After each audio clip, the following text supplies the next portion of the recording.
வாழ்க வளமுடன். காதல் வெற்றி தினத்தை பற்றி விஜய் திவாஸ் எனக்கு தெரிந்ததை பற்றி உங்களுடன் பகிர்ந்து கொள்ள வந்துள்ளேன். இந்தியாவின் முதுகை அடிக்கடி சுரண்டிக் கொண்டிருக்கும் பாகிஸ்தானின் குழுவு அன்று வரம்பு மீறி உச்சநிலையில் ஏறி அமையும் நோக்கத்தோடு அது எல்லை கோடு மீறியதால் பிரதமரின் ஆத்திரம் அகிம்சையை மீற வேண்டிய சூழலுக்கு தள்ளப்பட்டு தக்க பாடத்தை பாகிஸ்தானுக்கு புகட்ட வேண்டியதானது.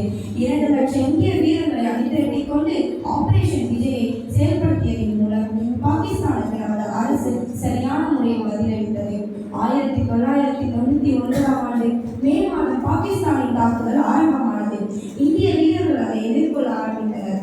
எதிரிகளை விரட்டி அறியுங்கள் அல்லது அடித்து விரட்டுங்கள் என்ற செய்தி நமது ராணுவத்திற்கு கொடுக்கப்பட்டது. இந்தியா பாகிஸ்தான் யுத்தம் ஆரம்பமானது. அமெரிக்காவின் ஆதரவு இல்லாததை பாகிஸ்தான் சீனாவின் உதவியை நாடியது. சீனாவும் சம்மதித்தது. 70 நாட்களை கடந்து நடந்து வந்த கார்கில் யுத்தம் முடிவுக்கு வந்தது. பாகிஸ்தான் ஊடுருவல் இதனை நமது வீரர்கள் கண்டறிந்தனர். பின்னர் யுத்தம் நடந்தது என கார்கில் போர் 3 கட்டங்களை கொண்டது. கார்கில் யுத்த காலத்தில் ஒட்டுமொத்த தேசமும் நமது ராணுவ வீரர்களின் பின்னால் அணிவகுத்து நின்றது.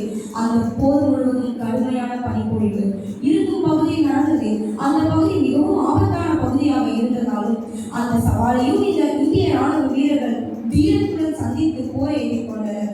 பாகிஸ்தான் பிடித்து வைத்திருந்த டைகர் மலை, ரோலோலிங் மலை, பத்ராட்டா, ஸ்ரீநகர் லேக், தேசிய நெடுஞ்சாலை தொடங்கி எல்லா இடங்களையும் இந்தியா மொத்தமாக கைப்பற்றியது. பாகிஸ்தான் ராணுவத்தை முற்றிலுமாக விரட்டி அடித்த பின்னர் ஜூலை 26ஆம் தேதி கார்கில் வெற்றி தினமாக பிரகடனப்படுத்தப்பட்டது. கார்கில் யுத்தத்தில் நாம் 527 மாவீரர்களை இழந்து நம் நிலப்பகுதிகளை மீட்டெடுத்தோம். 1363 ராணுவ வீரர்கள் இந்த யுத்தத்தில் படுகாயமடைந்தனர். பாகிஸ்தான் தரப்பில் 700 பேர் கொல்லப்பட்டனர். தமிழகத்தின் மேஜர் சரவணன் உள்ளிட்ட யுத்தத்தில் வீரமரணம் அடைந்த வீரர்களுக்கு பல விருதுகள் வழங்கப்பட்டது, பெருமைப்படுத்தப்பட்டனர். உயிரை துச்சமென மதித்து போரிட்டு உயிர் நீத்த அனைவருக்கும் வீர வணக்கம் செலுத்துவோம். ராணுவ வீரரே, உண்மை ஊர் போற்றி, நாடு போற்றி, உலகம் போற்றி சாட்சி நிற்கின்றது. வானத்தின் எல்லையாய் நீங்கள் தான் எங்கள் எல்லை சாமி என்று. இது நமது சரித்திரம், இதனை மாற்றிவிட முடியாது.